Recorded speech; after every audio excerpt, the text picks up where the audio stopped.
In front of me is Samsung Galaxy Z Flip 7 and today I would like to show you how you can change sleep time to never.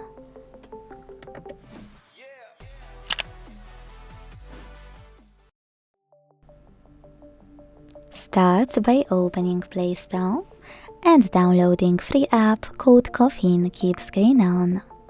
When it's ready, launch it. Then hit OK in welcome pop-up. Tap on Timeout to make sure Infinite is on, and when you're done, go into Tab menu. You need to edit your menu by tapping on this pen at the top right corner. Then hit Edit here.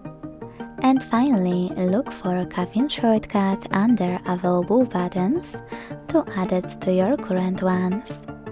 When you find it, hold it, drag it, place it wherever you want to, and hit Done at the top right corner twice. Then tap on your new shortcut. Hit gray switcher next to Allow Permission. And this time when you go back into Tab menu and tap on the same shortcut, Infinite Sleep Time is on. To turn it off, tap on the same No Wait shortcut until it's gray. Thanks so much for watching. If you enjoyed this video, leave a like, comment and subscribe. Bye!